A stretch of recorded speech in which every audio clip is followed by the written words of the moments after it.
Shiva Shiva Shiva Shiva Shiva Shiva Shiva Shiva Shiva Shiva Shiva. அனைவருக்கும் வணக்கம்.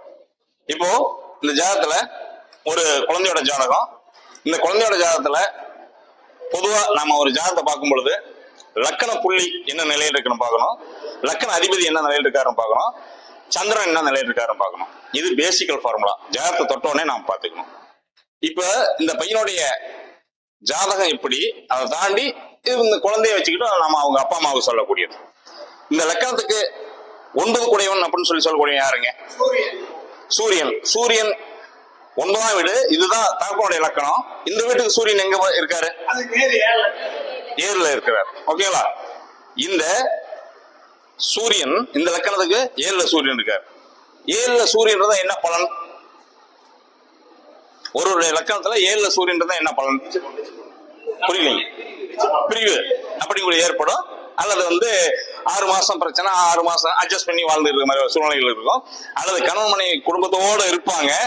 கணவன் எங்க இருக்கா, மனைவி எங்க இருக்கான்னு தெரியாது, ஒரே குடும்பத்துல இருந்துட்டு இருப்பாங்க. சிலையில எழுதி போற கதையெல்லாம் நடந்துகிட்டு இருக்கும். ஏதாவது குத்தமைப்பா குடும்பம் ஓடிக்கிட்டு இருக்கும். இது நடக்கும். இது என்னுடைய ஜாதகம் இருக்குங்க அப்படிலாம் இல்லைங்கலாம் சொல்லி சொல்லக்கூடாது. ஓகேங்களா? இந்த மாதிரி அமைப்பு கொடுக்கும். ஓகே, இந்த லக்கணத்துக்கு இதுதான் தகப்பனுடைய லக்கணம். இந்த லக்கணத்துக்கு 2 குடையவன் யாருங்க? புதன். இந்த லக்கணத்துக்கு எங்க இருக்கிறாரு? 2 குடையவன் 6 இருக்கிறாரு. அதுக்கு அடுத்து இந்த லக்கணத்துக்கு 5 குடையவன் யாருங்க?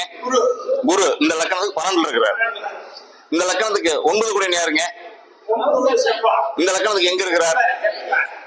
ஒரு ஜாதகத்துல 2 குடையவன், 5 குடையவன், 9 குடையவன், 11 குடையவன், இந்த கிரகங்கள் 3, 6, 8, 12 வரைஞ்சிருச்சு அப்படின்னு சொல்லி சொன்னா, அதை விட 6, 8, 12 வரைஞ்சிருச்சுன்னு சொல்லி சொன்னா அவங்க சொந்த தொழில் செய்யக்கூடாது. காலம் ஃபுல்லா இவங்க கடங்காரனா இருப்பாங்க. இவங்களுக்கு வருமானம் அப்படிங்கிறது போதாதான் இருக்கும். ஓகேங்களா? இது இந்த தந்தையோட ஜாதகத்துல இந்த மாதிரி அமைப்பு, இந்த குழந்தையோட ஜாதகத்தை வச்சு சொல்லிட்டு இருக்கோம். அதுக்கு அடுத்தபடியா இந்த ஜாதக சொந்த தொழில செய்யக்கூடாது. செஞ்சாருன்னு சொல்லி சொன்னா கடன் ரொம்ப மோசமான நிலைக்கு ஆளாயிடுவாங்க. சரி, ஓகே. அதுக்கு அடுத்தபடியா இப்ப இந்த ஜாதக சொந்த தொழிலும் செய்யக்கூடாது, உத்தியோகத்துக்கு தான் போகணும். அவரு எப்படி செய்வாரு அப்படிங்கிறது அதை அப்புறம் பார்த்துக்கலாம். ஒரு லக்கணத்துக்கு தந்தை அப்படின்னு சொல்லக்கூடிய சூரியன், சந்திரன் 6, 8, 12 மறையக்கூடாது. சூரியனுக்கு சந்திரனோ சந்திரனுக்கு சூரியனோ 6, 8, 12 இருக்கக்கூடாது. இப்ப இந்த சந்திரனுக்கு 12ல சூரியன் இருக்கா? இது ஒரு குற்றம். சரி, ஓகே. இந்த லக்கணத்துக்கு 9 குடையவன் யாருங்க? சூரியன். 4 குடையவன் யாருங்க? இது எப்படி இருக்கு? அது 6, 8 இருக்கு. அப்ப இந்த குழந்தை பிறந்த உடனே இந்த ஜாதகனுடைய தாய் தந்தை அப்படிங்கக்கூடிய பிரச்சனைக்காகவும் பிரிஞ்சு வாழக்கூடிய சூழ்நிலை ஏற்படலாம், அல்லது ஊரை விட்டு வெளியில போகலாம் அப்படின்னு சொல்லி சூழ்நிலை ஏற்படுத்தும். இது ஜாதகத்துடைய அமைப்பை நான் பார்த்துக்கணும். இது இந்த ஜாதகத்தில் இருக்கக்கூடிய 3 விஷயங்கள், முக்கியமான விஷயங்கள். நன்றிங்க. அம்மாவுக்கு பலன் சொல்லணும். ஆமா, ஓகே. இப்ப அதுக்கு முன்னாடி ஒரு சில விஷயங்கள் சொல்லிடுறேன். நீங்க சொன்னது எல்லாமே சரிதான். ஒவ்வொரு ஜோதிடத்திலயும் ஒவ்வொரு முறைகள் இருக்கு. நீங்க உங்க முறையை சொன்னீங்க, நான் என்னோட முறையை சொல்றேன். இப்ப பிறந்தப்ப சனி திசை இல்லைங்களா? நல்லா கவனிங்க. காலப்புருஷ லக்னத்துக்கு 2ஆம் அதிபதி 12ல உச்சமாகறாரு. 2ஆம் அதிபதி 12ல இருக்கிறது நல்லதுதான். ஆனா ஒரு பாயிண்ட் நோட் பண்ணுங்க. 2ஆம் அதிபதி இங்க 12ல இருக்காரு பாத்தீங்களா?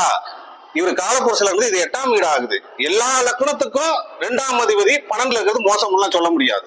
ஆனா இந்த லக்னத்துக்கு, அதாவது காலப்புருஷ லக்னத்துக்கு 6, 8, 12 வர்ற மாதிரி 12ஆம் வீடு இருந்தா அது பாதிப்பு அதிகமா கொடுக்கும். அது இல்லாம கூட மாந்தி சேர்ந்துருக்கு. அதனாலையும் இப்போ வர்றாங்க. இப்ப அவங்களுக்கு தெரிஞ்ச மெத்தட்ல சொல்லுவாங்க. இப்ப அப்பாவுக்கு பலன் சொல்லணும் அப்படின்னா நல்லா பாட்டுங்க. லக்னத்துக்கு தென்னர் செய்ய சொன்ன மாதிரி லக்னத்துக்கு 9ஆம் வீடு சிம்மம். சிம்ம லக்னத்துல ஒருத்தர் பிறந்தாலே வாழ்நாள் பூரா ஏதாவது ஒரு போராட்டத்தோடையதான் வாழ்ந்தாகணும். தனுசு லக்னத்துல போற யாரா இருந்தாலும் சரி, அவங்களோட அப்பாவோட வாழ்க்கை வாழ்நாள் பூரா ஏதாவது ஒரு போராட்டத்துல இருந்துகிட்டே தான் இருக்கும். அதனால அந்த பலன் ஈஸியா சொல்லலாம். இப்ப கோச்சாரத்தை எடுத்துக்கங்க. 9க்கு 7ல இப்ப சனி இருக்கு. கோச்சாரத்துல கடன் அல்லது நோய் 2ல ஏதோ ஒரு பாதிப்பு அதிகமா தான் இருக்கும். இப்போ கோச்சாரத்துல பாருங்க 10ல குரு வந்துருச்சு. அதான் இப்ப 2015ல பிறந்திருக்குன்னு சொல்லியிருக்கீங்க. 2015 இப்ப நம்ம கிட்ட ஜாதகம் பார்க்க இப்ப எப்படி இருக்கு அப்படித்தானே சொல்ல முடியும் நாம. இப்போ 10ல குரு இருக்கு. ஒண்ணு குடியிருக்கிற வீடு, அல்லது மண்மனை பூமி வீடு, வண்டி வாகனம், தொழில் சார்ந்த விஷயம் கண்டிப்பா ஏதோ ஒரு மாற்றம்ன்றது நடக்காம போகாது. அடுத்தது 9ஆம் வீடு பாருங்க. ராகு 2ல இருக்கு. ராகு 2ல இருந்தாலே, அதாவது ராகு இருந்தா மட்டும் கிடையாது. அப்பா அம்மா பிரிஞ்சு வாடுற மாதிரி சொன்னீங்கல்ல, நல்லா கவனிங்க. 9க்கு 10ஆம் வீடு சுக்கிரன். இந்த 10ஆம் அதிபதி சுக்கிரனோட 3 கிரகம் சேர்ந்திருக்கு. ஒரு கிரகம் பார்க்குறது 4 கிரகம் சம்பந்தப்பட்டுருச்சு. 10ஆம் அதிபதியோடயோ அல்லது 10ஆம் வீட்டோடயோ 3 கிரகம் 4 கிரகம் சம்பந்தப்பட்டுருச்சுன்னா கல்யாணம் பண்ணி சன்னியாசி வாழ்க்கை ஒன்னாவே இருந்தாலும் சரி, ஒன்னா இருந்தாலும் அந்த சன்னியாசி மாதிரி தான் லைஃப் வாழ்ந்து விட்டது, இல்லாட்டி பிரிஞ்சு இருக்கிறது. அந்த சன்னியாசி வாழ்க்கைனாலே முடிஞ்சு போச்சு. ஒன்னா இருந்தாலும் சந்தோஷமா இல்லாம இருந்தாலும் ஒண்ணுதான், வேற வேற நாட்டுல வேற வேற ஊர்ல இருந்தாலும் ஒண்ணுதான்.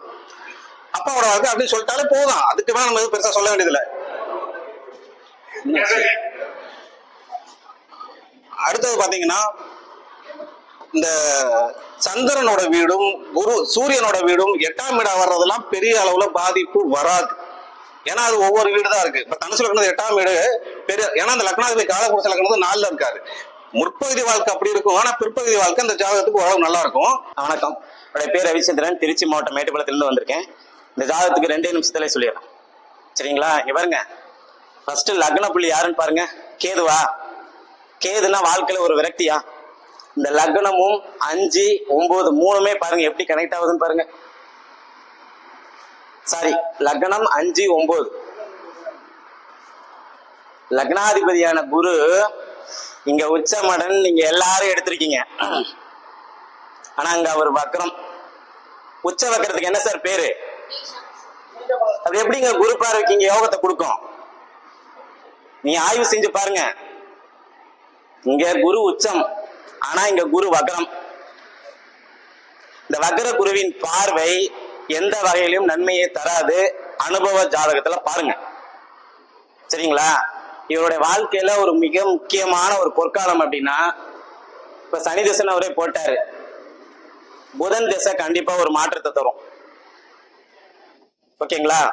அதனை எடுத்து புதனுக்கு அப்புறம் வரக்கூடிய கேது, சுக்கிரன், இதுவும் ஒரு மாற்றத்தை தரும். நன்றி, வணக்கம்.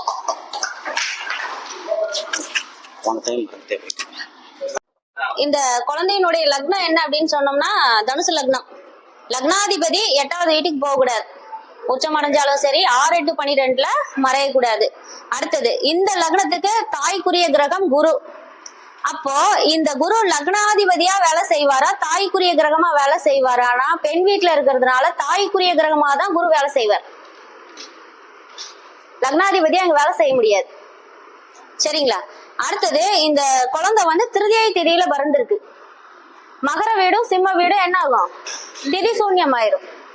அப்போ மகரமும் சிம்மமும் திதி சூன்யமாயிரும். குடும்பாதிபதியும் அப்பாக்குரிய கிரகமும் திதி சூன்யமாயிரும். அவர் சொன்ன மாதிரி எந்த கிரகமும் தனக்கு 7வது வீட்டுல இருந்ததுன்னா அது நீஷத்துக்கு ஒப்பான பலன் தான் செய்யும் அப்படிங்கிறது உறுதி. தைத்துளை கர்ணத்துல பிறந்திருக்கு இந்த குழந்தை. ஜேஷ்டா தேவி தான் தைத்துளை கர்ணத்துக்கு ஒரு தெய்வம். எல்லா கிரகமும் பெரும்பாலும் பாத்தீங்கன்னா நீருக்குள்ளேயே இருக்கு. நீருக்குள்ள இருக்குதா இல்லையா? நீர் ராசிக்குள்ளேயே இருக்கு. அப்ப குடும்பாதிபதி எங்க போய் இருக்காரு? விருச்சகத்துல இருக்கக்கூடிய நீருக்கு என்ன பேரு? பாத்திரம் கழுவி ஊத்துற நீர், குட்ட நீர். அப்ப இதுக்குரிய பரிகாரம் என்ன அப்படின்னு சொன்னோம்னா, இவன் குடியிருக்கக்கூடிய இடமே சேர் சகதியான இடம். என்னதான் தண்ணி இல்லாத இடமா இருந்ததுனாலும் அவங்க இருக்கக்கூடிய இடம் மட்டும் குண்டும் குழியுமா தண்ணியில இருக்கிற மாதிரியான சூழ்நிலையை கொடுக்கும். டைல்ஸே போட்டிருந்தாங்கன்னா கூட அந்த டைல்ஸ் ஓட்டையாகும். தண்ணி ஈரத்துல நடக்கூடிய சுச்சுவேஷன் அந்த குடும்பத்துக்கு எப்பவுமே கொடுக்கும்னு சொல்லக்கூடிய ஒரு அமைப்பை கொடுக்கும். இதுக்குன்னு ஒரு பரிகாரம் வேணும் இல்லையா? குற்றம்னே சொல்லிட்டு இருந்தா அந்த குற்றத்தை சரி பண்றதுக்கு ஏதாவது ஒரு ஐடியா வேணும் இல்லையா? இவங்க என்ன பண்ணணும், இந்த 3 நீரையும் இணைக்கிற மாதிரியான சில விஷயங்களை யூஸ் பண்ணணும். அப்ப எப்படி குழம்புக்கு உப்பு போடுவான், பாத்திர பண்டங்களை விளக்குற மாதிரியான வேலை எங்க வேலை செய்யும்? உப்பு நீர் வேலை செஞ்சிடும். குடி தண்ணி எடுத்து கொண்டு போய் கோயிலுக்கு கொடுக்கக்கூடிய வேலை, பிள்ளைங்களுக்கு கொடுக்கக்கூடிய வேலை, ஸ்கூலு காலேஜ் சம்பந்தப்பட்ட கேண்டீன் ஒர்க்கை இந்த குடும்பத்தை சார்ந்தவங்க பார்த்தால் இது எல்லா பிரச்சனையுமே நிவர்த்தி ஆகும். ஆகுமா ஆகாதா? ஆகும். ஜேஷ்டா தேவி எப்படி வேலை செய்வாங்க? பெரிய ஒரு பிரம்மாண்டமான சிவாலயத்துக்கு அந்த ஜேஷ்டா தேவி தாயார் அப்படிங்கிறவங்க சுத்தபத்தமா இருந்தாதான் தேவதைகள் இருப்பாங்க. வீட்லயே சுத்தமா இருந்தாதான் மகாலட்சுமி வருவான்னு சொல்றோம் இல்லையா? அப்ப அந்த கோவில் சுத்தமா யார் வச்சிருக்காங்களோ அவங்களுக்கு தான் ஜேஷ்டா தேவியினுடைய அனுகிரகம் கிடைக்கும்.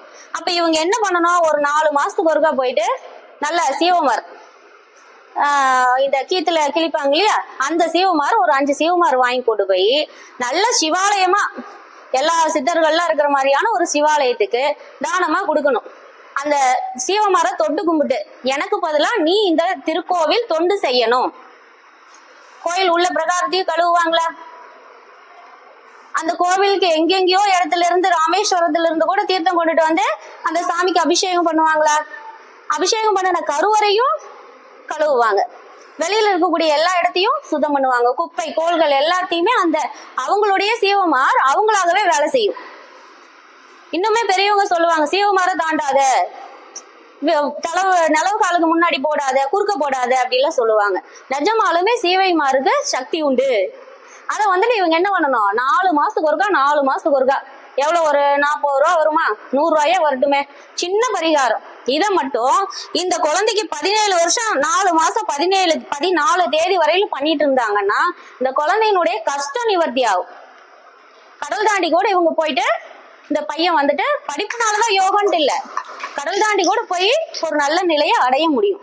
பரிகாரங்கிறது கல்யாண வயசுல பண்றது இல்ல. ஒரு குழந்தை பிறந்த ஜாதகத்தை வச்சு அவ சின்ன வயசுல இருந்தே கொண்டுட்டு வந்துடணும் அந்த பரிகாரத்தை. அப்போதைக்கு போய் தற்காலிகமா பரிகாரம் பண்ணனா நிவர்த்தி ஆகும்னு சொன்னா நிவர்த்தி ஆகுமா? நிவர்த்தி ஆகாது. அதனால இதை வந்துட்டு இப்படிதான் டீல் பண்ணணும். தாயாருக்குரிய அந்த குற்றத்தையும் சரி பண்ணிக்க முடியும். தாய் தந்தை பிரிவினையே கொடுக்க முடியாது. என்னதான் வந்துட்டு சூரியன் சந்திரன் 12-8-2 இருந்தாலும் பிரிவினையை கொடுக்க முடியாது. எதனால அப்படின்னு சொன்னோம்னா, கால புருஷனுக்கு 2 பேர் பாதத்திலேயே போய் அமர்ந்திருக்காங்க. யாரு? செவ்வாய், சுக்கிரன். காலபுருஷனுக்கு எந்த இடத்துல போய் அமர்ந்திருக்காங்க? பாதத்துல. 2 பேரும் 1000 தப்பு இருந்தாலும் நடுவாண்ட நடந்து போய் கரை சேர்ந்தாகணும்னு விதி. அப்புறம் எப்படி போய் பிரிஞ்சு போகிறது? ஆமா, சொல்லுவாங்க இல்லையா, மசரை முடிச்சிட்டு இருந்தாலும் வீடு வந்துட்டியான்னு கேட்பாங்க. சரிங்களா? நன்றி. முன்னாடி குரு வந்து தனுசு ராசியில மூல நட்சத்திரத்தில் இருக்கையில நாமக்கல் மாநகராட்சி ஆகும்னு சொன்னேன். யாருமே சொல்லல. ஆனா கால்நடை மருத்துவ இது வந்தது, மெடிக்கல் காலேஜ் வந்தது. இப்ப அதே குரு கோச்சாரத்துல கேது நட்சத்திரம் மேசத்தில் இருக்கையில நாமக்கல் வந்து மாநகராட்சியா கவர்மெண்ட் அறிவிக்குது. இது வந்து தொலைநோக்கு சிந்தனை. நான் சொல்றது என்னன்னா, நீங்க ஜோசியம் படிங்க, ஜோசியம் சொல்லுங்க, வேண்டாம்னு சொல்லல. இதே ஃபார்முலா வந்து யாரும் பண்ணாதீங்கிற. இறையன்பு ஐஏஎஸ் என்ன தெரியுமா சொல்லுவாரு, அந்த ஃபார்முலா தான் நான் பாக்குறது. 4க்கு 4 ஒரு கட்டம், ஒரு ஆன்சர் வரும். அந்த ஆன்சர் கரெக்டா இருக்கும். 10 வருஷம் கழிச்சு அதே 4க்கு 4 ஒரு கட்டம் இருக்கும். அதுக்கு ஒருத்தர் ஆன்சர் கண்டுபிடிப்பாரு, அதுவும் கரெக்டா இருக்கும். ஆனா இது ரெண்டுமே உண்மை அல்ல. இன்னும் 10 வருஷம் கழிச்சு அதே 4க்கு 4 கட்டத்துக்கு இன்னொருத்தர் ஆன்சர் கண்டுபிடிப்பாரு. இப்ப எல்லாமே வந்து இப்ப நாம வந்து பேசுறோம். இன்னைக்கு நம்ம வந்து யூடியூப்ல பேசுறோம், இன்னைக்கு போய் டிவியில உட்காந்து பேசுறோம். இதுக்கு முன்னாடி ஜோசியெல்லாம் வந்து ஒரு மரத்தடியில பாய் போட்டு உட்காந்துக்கிட்டு இல்லது கோயில்ல திண்ணையில உட்காந்துருப்பாங்க. உண்மையா இல்லையா? இப்ப எல்லா ஜோசியரும் கோட்டு போட்டிருக்கோம், பேண்ட் ஷர்ட் போட்டிருக்கோம், டை கட்டியிருக்கோம். அது மெட்ராஸ்ல இருக்கவங்கள ஸ்டார் ஹோட்டல்ல பாக்குறாங்க. இப்ப இது ஒரு மாற்றம் தானே. நல்லா யோசனை பண்ணுங்க. ஒரு ஜாதகத்துக்கு நம்ம கிட்ட வர்றாங்கன்னா அவன் நேற்று வரைக்கும் எப்படி இருக்கட்டும், கண்ணு கொஞ்சம் தண்ணி கொடு, நேற்று வரைக்கும் அவங்க எப்படி வேணாலும் இருக்கட்டுங்க. எங்க எல்டி சார் சொன்னது, தாராபுரத்துல நான் 20 வருஷத்துக்கு முன்னாடி 5 நாள் நாங்க கிளாஸ் படிச்சது வேஸ்ட் ஆகக்கூடாது.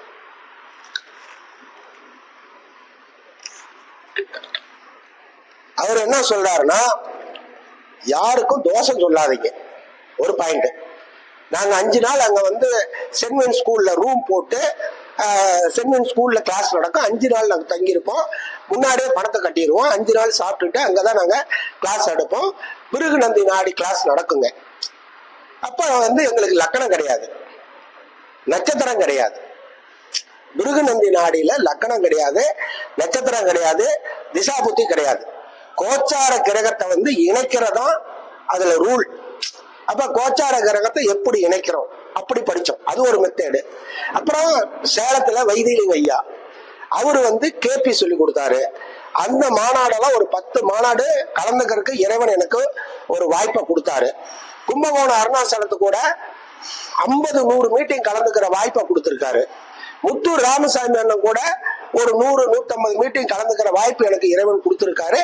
இவ்வளவு பேர்த்துடைய ஆராய்ச்சியும் பார்த்துட்டு எனக்குன்னு ஒரு ஸ்டைல நான் மாத்திக்கணும். இப்ப இந்த ஜாதகம் நம்ம கைக்கு வருது. விஜய் அண்ணன் ஒரு மாதிரியே சொல்றாரு, அண்ணன் நௌசாத் அண்ணன் ஒரு மாதிரியே சொல்றாரு, எல்லாரும் ஒரு மாதிரியே சொல்றீங்க. அந்த ஃபார்முலாவை உடைக்கணும் ஃபர்ஸ்ட். இந்த ஜாதகம் என்ன கெட்டு போச்சுன்னு பாருங்க. லக்னத்துக்கு 4ஆம் இடம் கெட்டு போச்சா? முதல்ல பட்டணத்தை விட்டு போ. பழைய ஐயா இவரு எங்க, இவரு இருந்தாரு எங்க இல்ல அவரு அப்படின்னு இருக்கல புலிப்பாணியில. அதை விட ஒரு வேடிக்கை, 50,000 ரூபாய் செலவானாலும் சரிங்க. பாருங்க, 50,000 ரூபாய் செலவானாலும் சரிங்க. நாம எல்லாரும் ஒரு பஸ் வச்சு போறோம். 50,000 ரூபாய் செலவு பண்ண நான் தயாரு. இந்த ஊரே அப்படிதான் இருக்குதுங்கிறேன். இந்த ஊரே அப்படிதான் இருக்குது. இவன் மட்டும் அப்படி இல்ல, இந்த ஊர்ல பிறந்த அத்தனை பேரும் அப்படிதான் இருக்கான். இதுக்கு என்ன பண்ணுவீங்க? அந்த ஊருக்கே பிடிச்சிருக்குங்க. 8 கூட பேய் வந்து அந்த ஊர்ல சப்பரகால் போட்டு உட்கார்ந்து இருக்குது. அந்த ஊர்ல இருக்க அத்தனை பேரும் சோத்துக்கலாம தான் இருக்கான். அவன் ஒருத்தமே இல்லைன்னு எப்படி நீங்க கண்டுபிடிச்ச? நாமக்கல்ல இருக்க, கரூர்ல இருக்க கோடீஸ்வரன் இருக்கானா? எல்லா ஊருக்காரரும் கோடீஸ்வரனா? யோசிக்கணுமா இல்லையா? அந்த ஊரே கெட்டு போச்சுங்க. ஏன்னா ஒரு ஜாதகத்தை போட்டு இவ்வளவு அவனை சிரமப்படுத்துறீங்க. ஊரை விட்டு போனா நல்லா பொழைப்புன்னு சொல்லு. நீங்க வேணா எல்லாரும் வாங்க சார், நான் செலவு பண்ண தயார். அந்த ஊர்ல ஒருத்த கூட நல்லா இல்ல சார். அந்த ஊரே கெட்டு போச்சு. அந்த ஊர்ல இருக்க அத்தனை பேருமே ஜீவனத்துக்கு, நம்ம விஜய் அண்ணன் சொன்ன மாதிரி எல்லாருமே ஜீவனத்துக்கு கஷ்டப்படுறோம். இவன் சொந்த பந்தம், இவன் பக்கத்து வீட்டுக்காரன், பின்னாடி வீட்டுக்காரன், எதுக்கால வீட்டுக்காரன், அந்த தெருவே, அந்த ஏரியாவே இப்படிதான் உட்கார்ந்து இருக்குது. நீங்க எல்லாத்துக்கும் ஒரே மாதிரியா இருக்குமா ஜாதகம்? வேற பையனுக்கு வேற மாதிரியா இருக்கும்ல? அப்ப ஒரு ஜாதகத்தை பார்த்த உடனே இப்ப நாமக்கல் மாநகராட்சி ஆகணும்னு எனக்கு யாராவது சொன்னாங்களா? இல்ல, அது தொலைநோக்கு சிந்தனை. எனக்கு நான் கும்புற காளியம்மன் கொடுத்த வரம் எங்க அப்பா அம்மா பண்ண புண்ணியம். இருக்கும்போது ஒரு தனுசுக்கு வந்தாச்சு, கோயில் நகரமா இருக்கு, மாநகராட்சி ஆகிறதுக்கு வாய்ப்பு நிறைய இருக்கிறாங்க. இப்ப இந்த மாநகராட்சிக்கு உண்டான எலிஜிபிலிட்டி நாமளுக்கு இல்லை. நாமக்கல், புதுக்கோட்டை, திருவண்ணாமலை இருக்கிறாங்க. இந்த 4 நகராட்சியும் மாநகராட்சி ஆகுறதுல நாமக்கலுக்கு மட்டும் அந்த எலிஜிபிலிட்டி கிடையாது. குறிப்பிட்ட மக்கள் தொகை, வருமானம், போக்குவரத்து கிடையாது. இதை பாருங்க, அதுக்காக அந்த சட்டத்தை திருப்தி, அதாவது 3 கோடி வேண்டாம், 2 கோடி இருந்தா போதும், 30 லட்சம் பேர் வேண்டாம், 20 லட்சம் இருந்தா போதும், சட்டத்தை திருப்தி நாமக்கல் மாநகராட்சி ஆகிறாங்க. அதனால உங்களுக்கு வாழ்த்துக்கள். நன்றி. இவருக்கு வந்து பாருங்க, நான் எப்பயுமே வந்துங்க ரொம்ப நாளா கேட்டாங்க. 50 வருஷத்துக்கு முன்னாடி, 50 வருஷம் கழிச்சு நடக்கிறது இன்னைக்கு சொல்லுங்க சார். 25 வருஷத்துக்கு முன்னாடி அன்னைக்கு சொன்னேன் சார், இந்த இடத்துல பைபாஸ் வரும்னு. பைபாஸ் வந்துருச்சு சார். தொலைநோக்கு பார்வை நிறைய. ஆமாங்க. ஏங்க இன்னைக்கு ஒரு படி அரிசி வாங்கி திங்கிறதுக்கு நீங்க ஜோசி சொல்லாதீங்க. நீ காடு வாங்கூடா, விவசாயம் பண்ணூடா, மூட்டை அடிச்சு வச்சு சாப்பிடுவான்னு சொல்லு. அவன் எவ்வளவு சந்தோஷப்படுவான். இந்த ஊரே சரியில்லைங்கிற ஒரு ஜாதகத்தை போட்டுக்கிட்டு அதான் சொந்தக்காரன் சார், ஒரு வீட்டுக்கு சொந்தக்காரன் வந்தாரா சார், நல்லா புரிஞ்சுங்க. பால் இருக்கும், டீ தூள் இருக்கும், சக்கரை இருக்காது. சக்கரை போய் வாங்கிட்டு வருவாங்க. சக்கரை இருக்கும், டீ தூள் இருக்கும், பால் போய் வாங்கிட்டு வருவாங்க. அப்படியே ஒரு காலம் இருக்குது. எல்லாம் வச்சிருக்கவங்களும் இருக்காங்க. அந்த ஊரே அப்படிதான் இருக்குது. காரணம் என்னன்னு கேட்டா பாருங்க, இந்த பாவத்துக்கு 8 குடைவன் இங்க வந்துட்டானா? நல்லா புரிஞ்சுங்க. இந்த லக்கணத்துக்கு 8 குடைவனும் அங்க வந்துட்டாரா? அப்ப சுகஸ்தானத்துக்கு அட்டம பாவாதிபதி அந்த பாவத்துக்கு வரக்கூடாது. அல்லாதோட அதாங்க மோசம். 8 குடைவன் 4க்கு வரலாம். ஆனா 11 குடைவன் 4க்கு வந்தா பெத்த குழந்தைங்களும் சேர்ந்து கஷ்டப்படும். பள்ளிக்கூடம் போற வயசுல ஒரு குழந்தை கொண்டு போய் பண்ணைத்தலையா வைக்கிறான், அது யோசிக்கணும். அப்ப 4ஆம் இடத்துக்கு 8 குடைவன் தன் பாவத்துக்கு வரான். லக்கணத்துக்கு அட்டமாதிபதி அங்க வந்துருச்சு. ஆனா இந்த 2 கிரகம் பரிவர்த்தனை இருக்குல்ல, குருவும் சந்திரனும். அப்ப அவன் ஊரை விட்டு போனா நல்லா பிழைக்கலாம் இல்ல? அந்த ஊர்ல இருந்து அப்படியே இருக்க வேண்டியதான். இப்ப நான் ஜோசியம் தெரிஞ்சுக்கிட்டு போய் கொல்லிமலையில உட்காந்துட்டு ஆடு வருவான். வசதி இருக்கவன், காடு வச்சிருக்கவன், பணக்காரன் வருவான். 200 ரூபாய்க்கு பாக்குறேன், 500 ரூபாய்க்கு பாக்குறேன், 1000 ரூபாய்க்கு பாக்குறேன். நான் இருக்கிற இடம் ஒரு சென்றான பகுதி சார். ஒரு டீ கடையில ஏன் சார் கும்பல் நிறைய இருக்குது? 5 ரூபாய்க்கு போண்டா கிடைக்குது, 5 ரூபாய் 10 ரூபாய்க்கு டீ கிடைக்குது, கும்பல் நிறைய இருக்குது இல்ல? அதுக்குன்னு என்ன லாட்ஜ் போட்டு நான் ரூம் உட்காந்தேன்னா வச்சுங்க, ஏன் போல போய் போயிடும். இன்னைக்கு இந்த இடத்துல நின்று ஒரு தெம்பா பேசுறேன்னா அது கெட்டு போயிடக்கூடாது இல்ல? நான் 10வது தொழிலுங்க இது. 80ல நான் போலீஸ் செலக்ஷனு, 78ல டெலிபோனுக்கு வேலைக்கு போனேன், சொந்தமா பவர்லூம் தறி போட்டேன், ஜோசியை படிச்சு இன்னைக்கு இந்த அளவுக்கு நான் இருக்கேன். என்கிட்ட அப்பாயின்மெண்டே யாரும் வாங்க முடியாது. நீட்டுக்கெல்லாம் நான் மார்க் எழுதி கொடுத்துட்டு வருஷம் வருஷம் பவுன் வாங்கிட்டு இருக்கேன். நீங்க இத்தனை புஸ்தகம் படிக்கிறீங்கல்ல, இவ்வளவு தனாதிபதி லாபாதிபதினு பேசுறீங்க, கர்மாதிபதிங்கிறீங்க, ஜீவனாதிபதிங்கிறீங்க. செவ்வாய் தான் பயாலஜின்னு யாராவது படிச்சிருக்கீங்களா? சுக்கரன் பிசிக்ஸ், புதன் தான் கெமிஸ்ட்ரி, புதன் தான் மேத்ஸ், சூரியன் செவ்வாய் குரு தான் ஃபுல் மெரிட், சந்திரன் சேர்ந்ததுன்னா செல்ஃப் பைனான்ஸ், சந்திரனும் குருவும் சேர்ந்து சூரியனும் சேர்ந்ததுன்னா ஃபுல் பேமெண்ட். அப்ப தலை அடமான வச்சு அவன் டாக்டர் ஆவான். ஒரு ஆள் வந்து கேட்கறான், என்னமா நீ என்ன பெருசா ஜோசியத்துல வந்து அப்படி சொல்லுவியா இப்படி சொல்லுவியா, நான் ராசிபுரம் பூரா தந்து கொடுத்துருக்கேன், அதனால கவுண்டரு அந்த ஒரு தெத்து அந்த இது இருக்கும்ல, நான் எல்லாம் ராசிபுரம் பூரா தந்து கொடுத்து வசூல் பண்றேன், என்னமா நீ பெருசா என்னமா ஜோசியத்தை அப்படி சொல்லு இப்படி சொல்லுவேன் அப்படின்னாப்ல. எங்க என் பொண்ணு என்ன படிக்குதுன்னா, அப்ப நான் அடமானம் வச்சு டாக்டர் படிக்கிறியா அப்படின்னு. அப்படின்னா என்னன்னா, பணம் கட்டி படிக்க வைக்கிறியா? உங்ககிட்ட பணம் இருக்குது படிக்கிறான், எலிஜிபிலிட்டி இல்லாத டாக்டர் படிக்கிறான். எப்படி படிக்கிறான்? பணம் கட்டி படிக்கிறான். அது பார்க்கணும் இல்ல. மெரிட்ல படிக்கிறவன் யாரு? 7.5 காசே இல்லாம படிக்கிறவனு ஜாதகத்துல கண்டுபிடிக்கணும். ஒரு பையன் படிக்கிறான் சார், பெண்ணாகரத்துக்கார கிருஷ்ணகிரியில 7.5 ப்ரீ சீட்டா படிக்கிறான், பீஸே கிடையாது. இதெல்லாம் நம்ம படிக்கணும் இல்ல. இன்னைக்கு என்ன தேவை? ஆனா ஒரு சார்ட் அது மாதிரி அடுத்த தடவை வரையில அது மாதிரி சார்ட்டை போட்டு நான் சொல்றேன். நீ ஆந்திராவில இருந்து ஒரு ஜாதகம் தான் கொடுத்த, அந்த ஊரே சோத்துக்கு இல்லாம இருக்குது, எழுதி வச்சுங்க. நன்றி வணக்கம். அந்த ஊரே கட்டு போச்சு. 35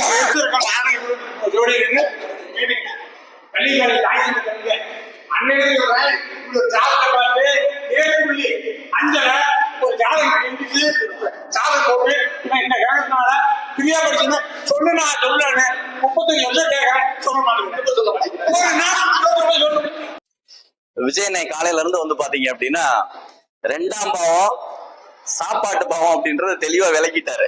ஓகேங்களா? ரொம்ப அற்புதமா வந்து பாத்தீங்கன்னா, ஏன்னா வந்து 2ஆம் இடம் வந்து நல்லா இருந்துச்சு அப்படின்னா போஜன சுகம் அது வந்து நல்லா இருக்கும். அது வந்து அது மறைஞ்சிருக்கிறதுனால இவங்க வறுமையில வந்து சிரமப்படுறாங்க அப்படின்றத அந்த ஜாதகத்தின் மூலியமா அவருக்கு தெரிஞ்ச சுகர் நாடிகள் மூலியமா நல்லா விளக்குனாரு. அவருக்கு நம்மளுடைய நாமக்கல் மாவட்ட ஜோதிடர்கள் நல்வாழ்வு சங்கத்தின் சார்பாக மனமார்ந்த நன்றிகளை தெரிவித்துக் கொள்கின்றோம். இப்ப எல்லாருக்கும் இது வந்து அவங்கவுங்க அனுபவத்துல வர விளக்கங்களை இந்த ஜாதகத்தை கொடுத்துட்டு இருக்கோம். இப்ப இது வந்து ஒரு பையனோட ஜாதகங்களா? பையனுடைய ஜாதகம். இப்ப வயசு வந்து என்னங்க? 9 முடிஞ்சு 10. எந்த ஒரு ஜாதகத்தை நீங்க வந்து பாக்குறீங்க அப்படின்னாலும் ஃபர்ஸ்ட் வயசு என்னன்னு பாருங்க, அதுதான் முக்கியம். அப்ப அவங்க அந்த வயசுக்கு தகுந்த மாதிரி தான் நம்ம பலன் சொல்லணும். இப்போ 9 வயசு, இது ஒரு குழந்தை ஜாதகம். இப்ப இதுதான் கொண்டு வராங்க அவங்க அப்படின்னா, இப்ப இதுல வந்து அவங்க அம்மா அப்பாவுக்கு பலன்லாம் எப்படி பாக்குறதுன்னா எல்லாருமே பேசிட்டு இருந்தோம். இப்ப இதுல வந்து நடக்கிறது சனி திசை ரன்னிங்ல இருக்கு. சனி லக்னத்துக்கு தனாதிபதியா வந்து விரயஸ்தானத்துல இருக்காரு. இப்ப இது இந்த குழந்தைக்கு வந்து பாத்தீங்கன்னா எந்த ஒரு லக்னத்திற்கும் குடும்பஸ்தானம், தனஸ்தானம், விரயஸ்தானத்துல வந்து மறைஞ்சிருந்துச்சு ஒரு குழந்தை ஜாதகத்துல அப்படின்னா, அந்த திசை ரன்னிங்ல இருக்கு அப்படின்னா அவங்க பெற்றோர்கள் யார்கிட்டயா பணத்தை கொடுத்துட்டு நிச்சயமா வந்து பார்த்தோம்னா இழந்துருவாங்க, வாங்க முடியாம போயிடும். இது நீங்க பிராக்டிக்கலா பாருங்க. எந்த ஒரு பிறந்ததுல இருந்து 10 வயசோ 5 வயசோ 10 வயசோ 15 வயசோ இருக்கக்கூடிய ஒரு ஜாதகமா வருது அப்படின்னா அந்த பெற்றோர்கள்ட்ட நீங்க வந்து பாத்தீங்கன்னா கேளுங்க, இது மாதிரி இந்த குழந்தை பிறந்ததுக்கு அப்புறம் யார்கிட்டயா பணத்தை கொடுத்து இழந்தீங்களா, அல்லது இந்த ஜாதகருடைய அப்பா ஏதாவது பிசினஸ் பண்ணி லாஸ் ஆனாரா அப்படின்னு சொல்லி கேட்டு பாருங்க. 100% கரெக்டா இருக்கும். ஆமாங்க, ஒரு பெரிய அமௌண்ட் போயிருச்சு, கொடுத்துட்டோம், வாங்க முடியல இப்படின்ற இது கன்ஃபார்ம் சொல்லுவாங்க. ஓகேங்களா? இது நம்ம பிராக்டிக்கலா பாக்குறோம். இப்ப இதுக்கு எப்படி பலன் நம்ம பார்க்கணும் அப்படின்னா, இந்த குழந்தையினுடைய லக்னம் என்ன அப்படின்னு பார்த்துட்டு தனுசு லக்னத்துக்கு என்ன திசை நடக்குதுன்னு சொல்லி பாக்குறோம். இந்த திசை வந்து பாத்தீங்க அப்படின்னா சனி திசை 2 கூடையவன் போய் விரயஸ்தானத்துல இருக்காரு. 17 வயசு 4 மாசம் வரைக்குமே இந்த குழந்தை இருக்கு. எப்பயுமே வந்து எந்த ஒரு குழந்தை ஜாதகத்திலையும் ஓகேங்களா, சிறு வயசுல சனி திசையோ ராகு திசையோ ரன்னிங்ல இருந்துச்சு அப்படின்னாவே 100% அவங்க அம்மா அப்பா கஷ்டப்பட்டே தீரணும். இதுதான் கர்மா. ஓகேங்களா? இதுதான் வந்து பாத்தீங்கன்னா ராம்குமார் கேட்டாரு கர்மாவை பத்தி சொல்லுங்கன்ட்டு. அதனால ஏன்னா சனி ராகு கேது இதெல்லாம் வந்து கர்மிக் கண்ட்ரோல் பிளானட் அப்படின்றாங்க. அப்ப எந்த ஒரு குழந்தை ஜாதகத்திலயும் அவங்களுக்கு வந்து சனி திசை ராகு திசை கேது திசை வந்துருச்சுனாவே அவங்க கர்மாவை அந்த குடும்பம் அனுபவிக்கும். நீங்க எவ்வளவுதான் வந்து சொத்து சுகமெல்லாம் இருந்தாலும் கன்ஃபார்ம் கஷ்டப்பட்டே தருவாங்க. இது ரியலா நீங்க பிராக்டிக்கலா பாருங்க, துல்லியமா இருக்கும். அதுக்கு மேல இந்த சிறு வயசுல அந்த 17 வருஷம் வரைக்கும் கஷ்டப்பட்டுட்டால் கூட அதுக்கு மேல வர புதன் திசை டாப்பா இருப்பாங்க. புரியுதா இல்லைங்களா? அதுக்கு மேல வர புதன் திசையில ஃபர்ஸ்ட் கிளாஸா இருக்கும் அப்படின்னு சொல்லலாம் நம்ம. அப்ப அதே மாதிரி இப்ப இதுக்கு பலன் பாக்குறது எப்படி அப்படின்ற இது பார்க்கணும். இந்த வந்து ஜாதக ரீதி இது வந்து குழந்தைக்கு நம்ம இந்த மாதிரி பார்த்துட்டோம், 2ஆம் இடம் கெட்ட பேருக்கு, அம்மா அப்பா கஷ்டப்படுவாங்கன்ற விதி நீங்க எல்லாருக்கும் சொல்லி பாருங்க, கரெக்டா இருக்குதுன்னு சொல்லுவாங்க. எப்பதான் வந்து இது நிவர்த்தி ஆகும், இப்படியே கஷ்டப்பட்டுட்டே தான் இருக்கணும் அப்படின்னு சொல்லி கேட்டாங்க அப்படின்னா, சனி திசை இந்த 17.5 வருஷ காலகட்டத்துல பிசினஸோ அல்லது கொடுக்கல் வாங்கலோ ஏதாவது பண்ணீங்கன்னா லாஸ் ஆயிரும். அம்மா அப்பாவை பண்ண சொல்லக்கூடாது, புரியுதுங்களா? பண்ண சொல்லக்கூடாது, கன்ஃபார்ம் பண்ண அவங்களுக்கு நஷ்டம் தான். அப்ப நம்ம என்ன சொல்லணும், இந்த பையனுக்கு 17 வயசு ஆகட்டுங்க. 17 வயசு ஆனதுக்கு அப்புறம் இந்த பையனுக்கு தொழில் ஸ்தான திசை வருது, பணஸ்தானத்துல இருக்காரு. அந்த டைம்ல வந்து நீங்க தொழில் அமைப்பு ஏதாவது பண்ற மாதிரி இருந்துச்சா பண்ணுங்க, அருமையா இருக்குன்னு சொல்லிடலாம். எப்பயுமே வந்து சனி திசை வந்து பாத்தீங்க அப்படின்னா ஃபர்ஸ்ட் ஸ்டார்டிங்ல கஷ்டத்தை கொடுக்கும். அதுக்கு மேல கடைசியில வந்து பாத்தீங்கன்னா அந்த குரு புத்தி வரும் இல்லையா, அந்த 2.5 வருஷம் சனி திசையில கடைசி 2.5 வருஷம் சூப்பரா இருக்கும். குரு புத்தி, சனி திசையில குரு புத்தி நீங்க எல்லா ஜாதகத்தையும் செக் பண்ணி பாருங்க, ஓகேங்களா? ஒரு பழமொழி ஒண்ணு சொல்லுவாங்க, சனி போகும்போது ஆரம்பத்துல கஷ்டப்பட்டாலும் சனி போகும்போது ஏதாவது ஒண்ணு கொடுத்துட்டு தான் போவாருப்பாங்க. சனி வந்து பாத்தீங்கன்னா அந்த 16 வருஷ திசையில, அந்த 19 வருஷ சனி திசையில ஒரு 16 வருஷம் பயங்கர கஷ்டப்பட்டுட்டாலும் அந்த கடைசி 2.5 வருஷம் குரு புத்தி வர்றதுனாலதான் சனி போகும்போது கொடுத்துட்டு போவார். இப்ப தெரிஞ்சிருக்கு எல்லாருக்கும், புரியுதுங்களா? ஏன் சனி போகும்போது கொடுத்துட்டு போவாரு? அந்த திசையில கடைசியில குரு புத்தி வர்றதுனால. இதையும் செக் பண்ணி பாருங்க, 100% கரெக்டா இருக்கும். நான் யாருக்காவது இது மாதிரி சனி திசை வந்துருந்துச்சு அப்படின்னாவே, நான் அந்த 16 வருஷம் கஷ்டப்படுவீங்க, அடுத்த 3 வருஷத்துல இருந்து குரு புத்தி வரும், அதுவும் 2.5 வருஷம் நல்லா இருக்கும். அதுக்கு மேல ஒரு புதன் திசை வரும் 17 வருஷம், அதுவும் நல்லா இருக்கும் அப்படின்னு சொல்லிடுவேன். 20 வருஷம் சூப்பரா இருப்பீங்க, கவலையே படாதீங்க அப்படின்றேன், ஓகேங்களா? இப்ப இதுக்கு வந்து அம்மா அப்பாவுக்கு எப்படி பலன் எடுக்கணும் அப்படின்னா, 4ஆம் இடம், 4ஆம் இடத்திற்கு விரையாதிபதி திசை, ஓகேங்களா? 4ஆம் இடத்திற்கு விரையாதிபதி திசை சனி திசை. அம்மாவுக்கு நிறைய ஹாஸ்பிட்டல் செலவு கொடுக்கும், விரயம் கொடுக்கும், கை கால் வலி இது மாதிரி கொடுக்கும், கொஞ்சம் சிரமப்பட்டு தான் வாழ்க்கையை நடத்தணும். 9ஆம் இடம் அப்பாவோட ஸ்தானம். அப்பாவுக்கு வந்து பாத்தீங்கன்னா 6ஆம் இடம் கடன் நோய் வம்பு வழக்கு. அப்பாவுக்கு இந்த சனி திசை கடன் நோய் வம்பு வழக்கு எல்லாம் கொடுக்கும்ன்றதா கர்மா, ஓகேங்களா?